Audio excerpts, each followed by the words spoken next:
નમસ્કાર. ચાલો આજે એક એવી અદૃશ્ય દુનિયામાં જઈએ જે આપણા જીવનને સતત ચલાવી રહી છે. આ દુનિયા છે વીજળી અને ચુંબકત્વની. એવી શક્તિઓ જે આપણા ફોનથી લઈને મોટા પાવર પ્લાન્ટ્સ સુધી બધું જ ચલાવે છે. તો તૈયાર થઈ જાઓ આ અદ્ભુત વિજ્ઞાનને એકદમ સરળ રીતે સમજવા માટે. તો ચાલો શરૂઆત જ એક મોટા સવાલથી કરીએ. વીજળી અને ચુંબક શું આ બે સાવ અલગ વસ્તુઓ છે કે પછી એમની વચ્ચે કોઈ ઊંડો રહસ્યમય સંબંધ છે? આ સવાલનો જવાબ જ આપણી આજની સફરનો મુખ્ય મુદ્દો છે. ઠીક છે, તો ચાલો એકદમ બેઝિકથી શરૂ કરીએ. આપણે સૌએ નાનપણમાં ચુંબક સાથે તો રમ્યું જ હશે, બરાબર ને? બસ એ જ સાદા ચુંબકથી આપણે આ વિષયનો પાયો નાખીશું, જેથી આગળની વાતો સમજવામાં સરળતા રહે. તો આ ચુંબકીય ક્ષેત્ર છે શું? સાવ સાદી ભાષામાં કહીએ તો એ ચુંબકની આસપાસનો એનો પ્રભાવ વિસ્તાર છે.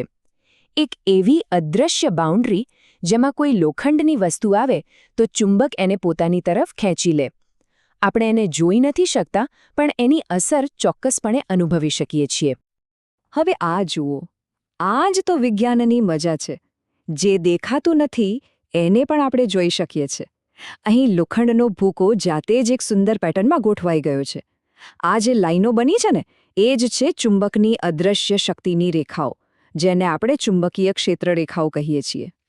અને આ રેખાઓ અમુક ચોક્કસ નિયમોને અનુસરે છે. એ હંમેશા ઉત્તર ધ્રુવથી નીકળીને દક્ષિણ ધ્રુવ તરફ જાય છે. અને હા, એક બહુ જ મહત્વની વાત, આ રેખાઓ ક્યારેય એકબીજાને ઓળંગતી નથી. ક્યારેય નહીં, કારણ કે જો એવું થાય તો એક જ જગ્યાએ બળની બે દિશાઓ હોય, જો શક્ય જ નથી. સારું, અત્યાર સુધી તો આપણે ખાલી ચુંબકની વાત કરી, પણ હવે આવે છે અસલી ટ્વિસ્ટ. હવે આપણે જોઈશું કે કેવી રીતે આ બે અલગ અલગ લાગતી દુનિયા ખરેખર એકબીજા સાથે જોડાયેલી છે. આ એક એવી શોધ હતી જેણે ઇતિહાસ બદલી નાખ્યો. વાત છે 19મી સદીની. હેન્સ ક્રિશ્ચિયન ઓર્સ્ટેડ નામના એક વૈજ્ઞાનિક પ્રયોગ કરી રહ્યા હતા. અને અચાનક જ એમણે નોંધ્યું કે જ્યારે પણ તારમાંથી વીજળી પસાર થાય છે, ત્યારે બાજુમાં પડેલા હોકાયંત્રની સોય ફરવા લાગે છે. બસ એ જ ક્ષણે દુનિયાને પહેલીવાર ખબર પડી કે વીજળી પણ ચુંબક બનાવી શકે છે. અને આ જુઓ, આ એ જ શોધનો નક્કર પુરાવો છે. જ્યારે કોઈ સીધા તારમાંથી કરંટ પસાર થાય ત્યારે એની આસપાસ આવા ગોળ ગોળ વર્તુળોમાં ચુંબકીય ક્ષેત્ર બને છે. એકદમ પરફેક્ટ સર્કલ્સ. પણ આ ગોળ ક્ષેત્રની દિશા કઈ છે એ જાણવા માટે એક મસ્ત ટ્રીક છે. એને કહેવાય છે જમણા હાથના અંગૂઠાનો નિયમ. બસ કલ્પના કરો કે તમે તારને જમણા હાથમાં પકડ્યો છે અને તમારો અંગૂઠો કરંટની દિશામાં છે. તો તમારી વળેલી આંગળીઓ જે દિશા બતાવશે એ જ ચુંબકીય ક્ષેત્રની દિશા હશે. સિમ્પલ. ઓકે, તો વીજળીથી ચુંબક બને છે એ તો આપણે જાણી લીધું. પણ શું આનાથી કંઈક વધારે થઈ શકે? શું આપણે આ શક્તિનો ઉપયોગ કરીને કોઈ વસ્તુને હલાવી શકીએ, એટલે કે ગતિ પેદા કરી શકીએ? ચાલો જોઈએ. અને આ એક જ લાઈન, બસ આ એક જ સિદ્ધાંત પર દુનિયાની બધી જ ઇલેક્ટ્રિક મોટર્સ ચાલે છે. જ્યારે વીજળીવાળો તાર અને ચુંબક ભેગા થાય ત્યારે એમની વચ્ચે એક ક્રિયાપ્રતિક્રિયા થાય છે, જે એક ધક્કો એટલે કે બળ પેદા કરે છે. અને આ બળ જ ગતિનું કારણ બને છે. તો આ ધક્કો કઈ દિશામાં લાગશે? એના માટે છે ફ્લેમિંગનો ડાબા હાથનો નિયમ. આને યાદ રાખવું બહુ સહેલું છે. બસ તમારો ડાબો હાથ લો. પહેલી આંગળી ચુંબકીય ક્ષેત્ર, વચલી આંગળી કરંટની દિશા, તો અંગૂઠો આપોઆપ બતાવશે કે ધક્કો કઈ દિશામાં લાગશે. તો મોટરમાં શું થાય છે? સ્ટેપ બાય સ્ટેપ સમજીએ. એક ગૂંચડાને ચુંબકની વચ્ચે મૂકીને એમાંથી કરંટ પસાર કરાય છે. ચુંબકીય ક્ષેત્ર ગૂંચડાને ધક્કો મારે છે અને એ ગોળ ગોળ ફરવા લાગે છે. બસ થઈ ગયું. વીજળીની શક્તિ ગતિમાં ફેરવાઈ ગઈ. હવે એક મજેદાર સવાલ. જો વીજળીથી ગતિ પેદા થાય તો શું આખી પ્રક્રિયાને ઉલટાવી શકાય? શું ગતિથી વીજળી પેદા થઈ શકે છે? ચાલો આ રસપ્રદ સવાલનો જવાબ શોધીએ. અને જવાબ છે હા, બિલકુલ. અને આ જુઓ કેટલી સુંદર સમરૂપતા છે. મોટર અને જનરેટર જાણે એકબીજાના પ્રતિબિંબ હોય. મોટર વીજળી લઈને ફરે છે, જ્યારે જનરેટર ફરીને વીજળી બનાવે છે. એકદમ પરફેક્ટ બેલેન્સ. આ જે પ્રક્રિયા છે ને, એને કહેવાય છે વિદ્યુત ચુંબકીય પ્રેરણ. આ કોઈ જાદુથી કમ નથી.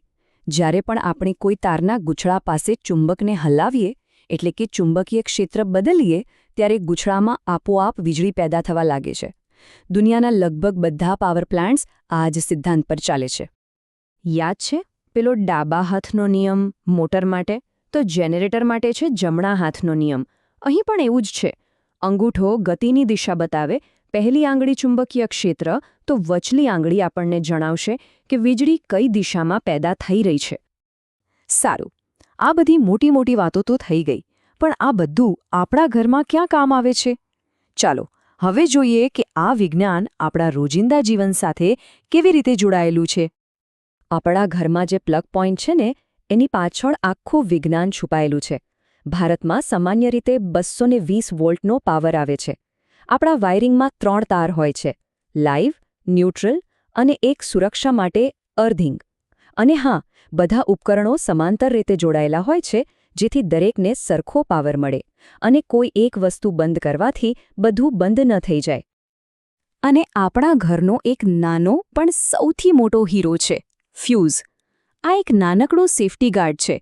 જો ક્યારે કોઈ કારણસર કરંટ બહુ વધી જાય તો આ ફ્યુઝનો પાતળો તાર તરત જ પીગળી જાય છે, સર્કિટને તોડી નાખે છે અને આપણા કિંમતી ઉપકરણો અને ઘરને મોટા નુકસાનથી બચાવી લે છે. તો આપણે જોયું કે કેવી રીતે આ બે અદૃશ્ય શક્તિઓ મળીને આપણી આખી દુનિયાને ચલાવે છે. પણ સવાલ એ છે કે ભવિષ્યમાં શું? શું આપણે આ શક્તિશાળી જોડાણનો ઉપયોગ એવી રીતે કરી શકીશું જેની આજે આપણે કલ્પના પણ નથી કરી શકતા? સુપરફાસ્ટ ટ્રેનથી લઈને મેડિકલ સાયન્સ સુધી શક્યતાઓ અનંત છે. વિચારવા જેવો પ્રશ્ન છે નહીં?